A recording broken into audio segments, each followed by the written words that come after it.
ಜನರೊಂದಿಗೆ ಜನತಾದಳ ಎರಡನೇ ಹಂತದ ಪ್ರವಾಸ ಕಾರ್ಯಕ್ರಮ ಈಗ ಶುರುವಾಗಿದೆ. ನಿಖಿಲ್ ಕುಮಾರಸ್ವಾಮಿ ನೇತೃತ್ವದಲ್ಲಿ ಜನರೊಂದಿಗೆ ಜನತಾದಳ ಪ್ರವಾಸ ನಡೀತಾ ಇದೆ. ಮೈಸೂರಿನ ಪಿರಿಯಾಪಟ್ಟಣದಿಂದ ಇವತ್ತು ಶುರುವಾಗಿದೆ. ಇದಕ್ಕೂ ಮೊದಲು ಮಾತನಾಡಿದ ನಿಖಿಲ್ ಕುಮಾರಸ್ವಾಮಿ, ಪಿರಿಯಾಪಟ್ಟಣದಿಂದ ನಾವು ಪ್ರವಾಸವನ್ನ ಶುರು ಮಾಡ್ತಾ ಇದ್ದೀವಿ. 30ಕ್ಕೂ ಹೆಚ್ಚು ಕ್ಷೇತ್ರಗಳಲ್ಲಿ ಎರಡನೇ ಹಂತದ ಪ್ರವಾಸ ಬಾಕಿ ಇತ್ತು, ಅವುಗಳನ್ನು ಪ್ರಾರಂಭ ಮಾಡಿದ್ದೀವಿ. ಇವತ್ತಿನಿಂದ ಚಾಲನೆ ಸಿಕ್ಕಿದೆ ಅಂತೇಳಿ ನಿಖಿಲ್ ಕುಮಾರಸ್ವಾಮಿ ಅವರು ಹೇಳಿದ್ದಾರೆ. 1 ತಿಂಗಳ ಕಾಲ ಸದಸ್ಯತ್ವ ನೋಂದಣಿ ಅಭಿಯಾನ ನಡೆಯುತ್ತೆ ಅಂತೇಳಿ ಬೆಂಗಳೂರಿನಲ್ಲಿ ಜೆಡಿಎಸ್ ಯುವ ಘಟಕದ ಅಧ್ಯಕ್ಷ ನಿಖಿಲ್ ಕುಮಾರಸ್ವಾಮಿ ಅವರು ಮಾಹಿತಿಯನ್ನ ಕೊಟ್ಟಿರುವಂಥದ್ದು. ಈಗಾಗಲೇ ಮೈಸೂರಿನ ಪಿರಿಯಾಪಟ್ಟಣದಿಂದ ಪ್ರವಾಸ ಕಾರ್ಯಕ್ರಮ ಶುರುವಾಗಿದೆ.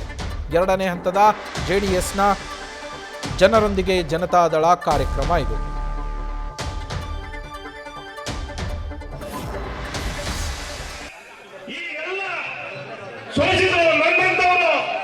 ಈ ದುರಾಡಳಿತದಿಂದ ಬೇಸತ್ತವರು ಮತವನ್ನು ಕೊಟ್ಟು ಮೋಸವಾಗಿರ್ತಕ್ಕಂಥ ಪ್ರತಿಯೊಬ್ಬರು ಕೂಡ ಅದರ ಪ್ರತಿಪಕ್ಷ ಅವರಿಗೆ ಪಾಠವನ್ನು ಕಲಿಸ್ತಕ್ಕಂಥ ಪ್ರಯತ್ನವನ್ನು ಮಾಡಬೇಕು ಅಂತ ಪ್ರಾದೇಶಿಕ ಪಕ್ಷವಾಗಿರ್ತಕ್ಕಂಥ ಸನ್ಮಾನ್ಯ ಈ ರಾಜ್ಯದ ಮಾಜಿ ಪ್ರಧಾನಿಗಳಾದಂತಹ ರೈತ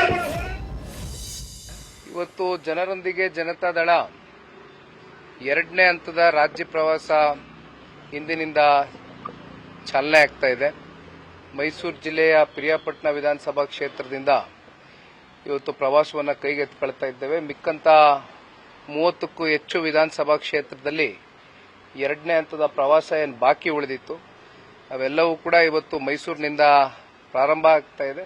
ಬಹುಶಃ ಇನ್ನು 1 ತಿಂಗಳ ಕಾಲ ನಿರಂತರವಾಗಿ ಜನರೊಂದಿಗೆ ಜನತಾದಳ ಸದಸ್ಯತ್ವ ನೋಂದಣಿಯ ಒಂದು ಅಭಿಯಾನ ಈಗಾಗಲೇ 52 ಕ್ಷೇತ್ರದಲ್ಲಿ ಮುಕ್ತಾಯ ಆಗಿದೆ. 9,000 ಕಿಲೋಮೀಟರ್ ಇಡೀ ರಾಜ್ಯ ವ್ಯಾಪ್ತಿ ಕಲ್ಯಾಣ ಕರ್ನಾಟಕ ಇರ್ಬೋದು, ಕಿತ್ತೂರು ಕರ್ನಾಟಕ ಇರ್ಬೋದು, ಉತ್ತರ ಕನ್ನಡ ಇರ್ಬೋದು, ಹಳೆ ಮೈಸೂರು ಪ್ರಾಂತ್ಯ ಇರ್ಬೋದು, ಕೆಲವೊಂದಷ್ಟು ಸಿಟಿನಲ್ಲಿ ಇರತಕ್ಕಂಥ ಕ್ಷೇತ್ರಗಳಿರ್ಬೋದು, ಎಲ್ಲವೂ ಕೂಡ ಮುಕ್ತಾಯ ಆಗಿದೆ.